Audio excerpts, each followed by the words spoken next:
Hi, this is Rosemary Lichtman for Real Health. I was having dinner the other night with an old friend of mine that I hadn't seen in a while, and she was telling me how stressed she was because she was trying to make arrangements to take care of her mother, who was in her 90s and needed more care than she could really give. And it brought me back to my own experiences probably about a dozen years ago when I was a member of the sandwich generation. Like my friend, I was really stressed and exhausted and overwhelmed. When I was talking to her, I told her that there were three things that had really helped me at that time. One was to try to lower my expectations. The second one was to get the help I needed, and the third was to really take care of myself. Let me tell you a little bit about how those worked for me. My parents had really been strong, independent people, and it was very hard to see them deteriorating in their 80s.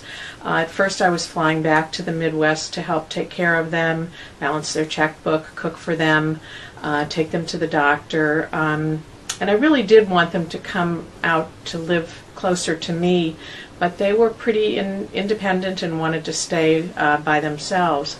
They did come out for my son's graduation from high school, and unfortunately when they did, my mom had a stroke. So they never did go back home, and after her stay in the rehab hospital, we moved them in with us and took care of them in our house for another 3 years that my mom lived and another 6 that my dad lived after that. And as I mentioned to you before, there were three things that really helped me because in the beginning I was extremely exhausted and overwhelmed.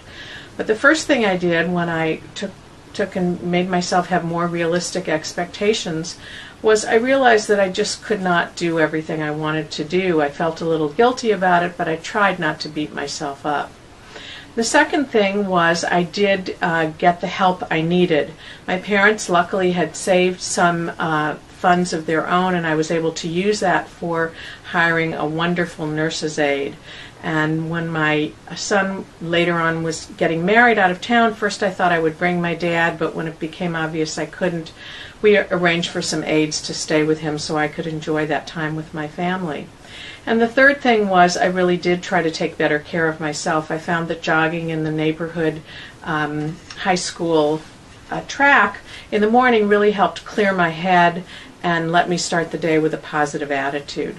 So I was able to enjoy the years we spent together at the end, and I really treasured those, but only after I was able to balance everyone's needs, my own included, and really take care of myself as part of the sandwich generation.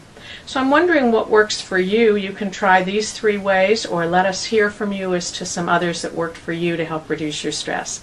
Thanks. Take care. Bye-bye.